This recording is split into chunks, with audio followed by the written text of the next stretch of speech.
Welcome to the Workplace Wellbeing Essentials series. I'm Mari Ryan. I'm the CEO and founder of Advancing Wellness. It's my pleasure to welcome you today to this expert interview where we explore topics that impact employee well-being. My guest today is Brian Passon. Hey, Brian. Hey, Mari. So Brian is one of the people that I enjoy spending time with because Brian takes great joy in being constructively disruptive and helping people and organizations think and act in ways that facilitate their success and see what really is possible. Brian speaks and consults with people and organizations to inspire more meaningful, strategic, and joyful employee experiences.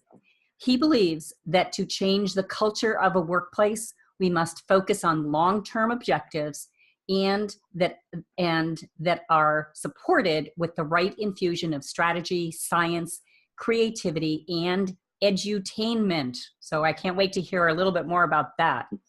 Along with being the co-founder and facilitator of Wellness Underground, Brian has also started and led several networking groups across the U.S. around employee health and productivity, and has facilitated the technology startup Quantified Habits.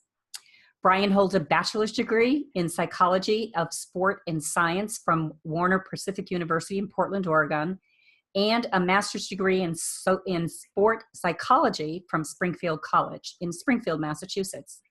When he's not trying to improve the culture, community, leadership experience, and productivity of an organization, you can find him teaching his children about the finer points of woodworking and DIYing a Victorian house while making carrot cake from scratch at the same time. Originally from Oregon, Brian calls Windsor, Connecticut home with his wife and 3 adorable daughters that I love watching on Instagram. So Brian, welcome. Thanks for being here today. No problem. Thanks, Mari.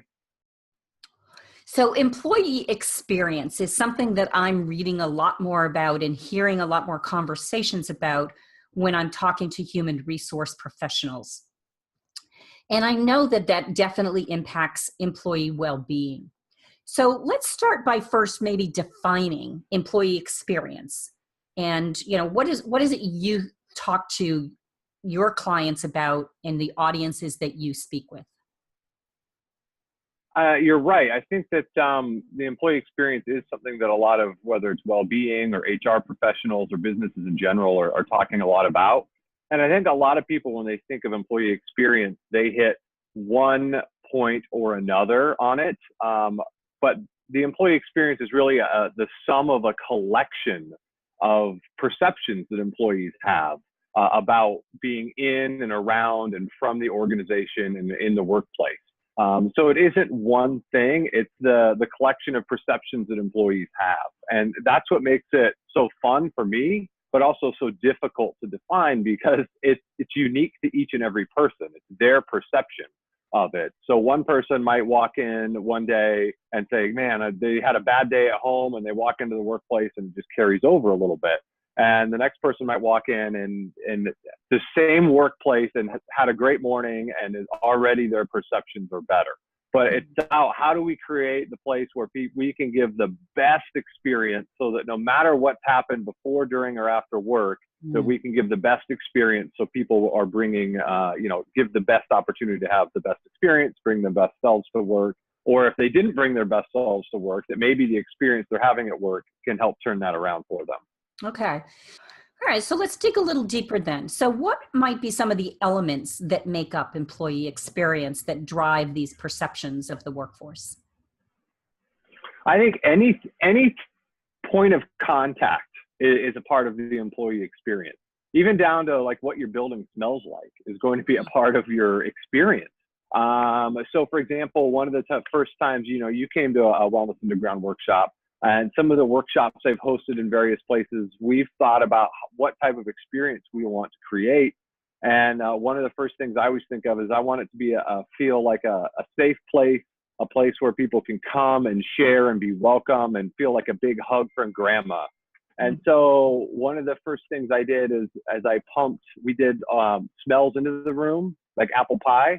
And for me, it was even just a few strategically placed apple pie, scents throughout the room. So when people come in, they're like, well, I don't know what that is, but they may not even consciously know. They just like, it smells like apple pie, and I feel like grandma's house and a big hug. So yeah. So to me, it comes down to any type of interaction you have with the senses of an individual.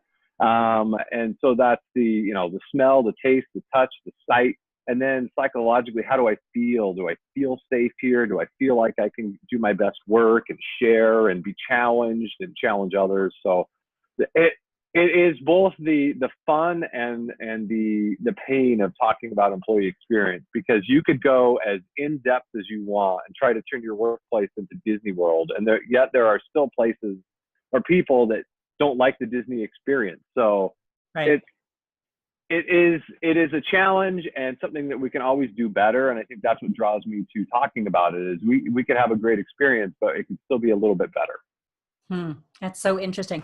As you know, I recently made a visit while I was speaking in Las Vegas to Zappos headquarters, and they are all about employee experience. And it was so interesting because afterwards I was having a conversation with a colleague about whether or not each of us thought that we could work there based on how that employee experience, comes across. And it was really just an interesting conversation to think about, that not every, way a culture and an experience comes across is going to be right for everybody. Yeah. And I think when you design that experience that you ultimately want, it's going to attract the people that want to work there, and it will detract the people that don't. And it almost makes your hiring a little easier then. And people go, that's a place I want to work. Or people go, maybe that's a really healthy, cultural, young, vibrant community of employees. I'm not going to fit there. So it sort of takes maybe some of the hiring away too, and makes it a little easier on that front. But yeah, you're right. Every employee community or experience isn't going to be the right fit for everybody. So there's no way to say we're going to create this great employee experience that appeals to everyone. That's not going to happen. And are you finding that employers are really paying attention to this? Like, are they really thoughtfully crafting the employee experience? I think some of them are thoughtfully crafting the experience, and definitely those are the ones who are on the front edge. I think they're the laggards who they don't know they're talking about employee experience, but they're talking about some of the components. Like you said, what is our employee value proposition? What are our benefits? What are all these different things that are a part of the overall experience?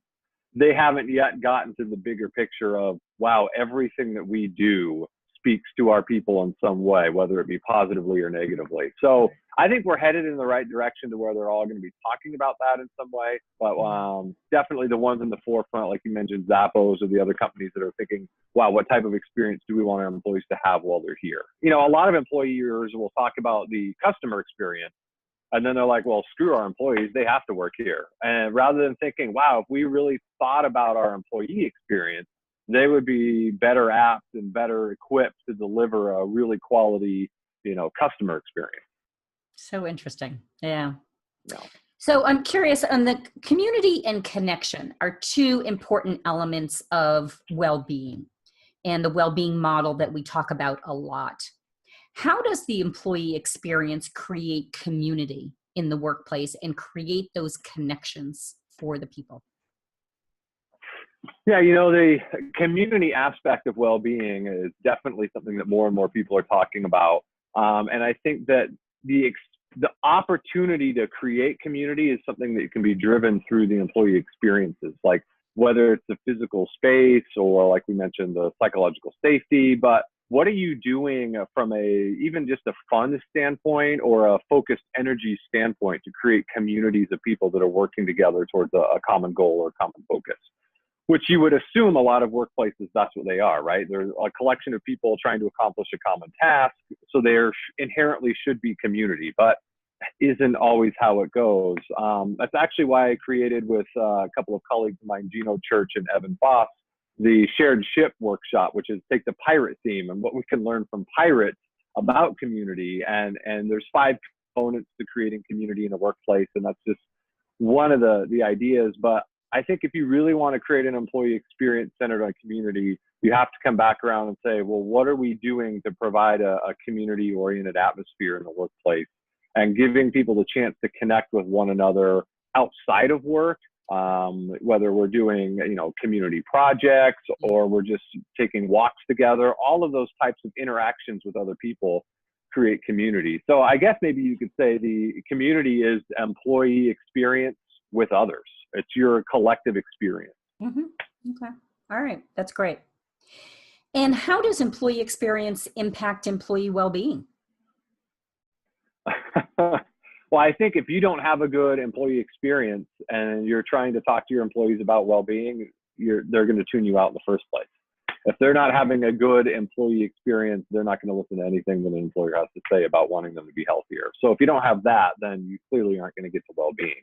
But then also you might have a great employee experience, but then not deliver a great well-being experience, which is where I see some of workplaces where they have all these great things, but they're also not delivering the well-being front. They're either handing it off to third parties or other people and not really owning it and saying, hey, well-being is a chance for us. This is another opportunity for us to create a great experience for our employees.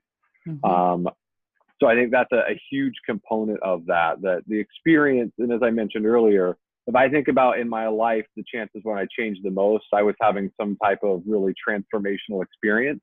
That's what it was. It was a full immersive experience when I was like, wow, I do need to change as a person and I do need to do things differently, or, hey, you know what? I'm on track with where I should be. So I think, and I don't know if you or if anybody out there who watches has read the book, The Experience Economy, but it's basically saying we live in an economy that's based on experiences. People want experiences more than things.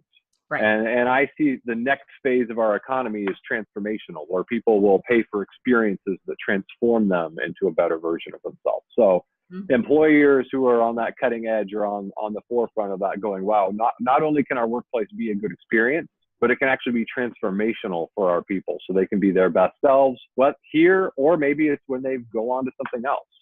So I think that's really where the magic happens, is when you have an experience that can actually transform someone. That's great. And if our audience wants to learn a little bit more about the work you're doing and the fun you're creating, where can they find that information? Simply go to brianpasson.com. So brianpasson.com. Pretty easy. All right. Brian, thanks so much for being here today. Thanks for sharing your energy, your excitement, and all the fun things that you're doing. Well, thanks, Mari, and thanks for putting this video series on. It's great that you're offering this to other professionals that are out there and can learn a lot from this. So thank you. Great. Thanks so much, Brian.